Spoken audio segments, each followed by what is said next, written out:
I'm not quite ready to come out to my friends and family about making recordings on YouTube, but I did want to talk about why I'm making these videos to you. When I was doing counseling, I found that one of the main mental health problems people have are the stories that they tell themselves about themselves.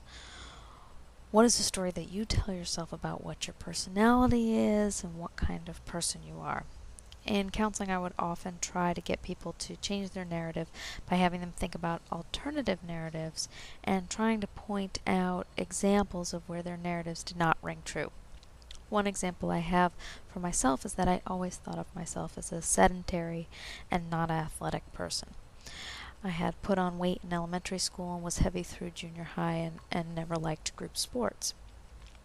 When I began doing these meditations, I wrote one about being active, which I will post soon, and began to realize that my narrative was not true. I had lost most of the weight in high school, and although I've gained and lost weight since then, I have been an average weight more often than not. More importantly, I have exercised at a gym for most of my adult life, and now exercise 6 days a week at least. I also started thinking about my childhood, and although I never played sports, I spent sunup to sundown in a pool during summers.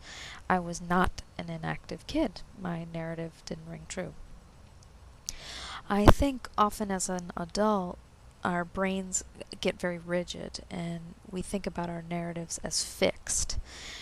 It's difficult to get our brains to put aside our past beliefs as we try to change our thoughts about ourselves. I don't know if you have ever tried to use affirmations in your life to change your thoughts. I have, and although I try to believe an affirmation like, I am an energetic person, part of my brain keeps yelling, that is bull! I have found that in meditation, my brain is more flexible, so it's easier to tell my brain new stories to believe in. I think through visualizations you're able to almost live through the experience, proving that your narrative is false to your brain. Actions always speak louder than words. Our brains are not very good at distinguishing a real memory or real story from a story we have created in detail. That is why musicians can think through a piece of music and how they would play it and get almost as much out as if they had an actual practice session. Athletes also use these same kind of visualization techniques to live through the perfect winning scenario. I know Michael Phelps did this an awful lot, thinking through all possible scenarios before going to the Olympics.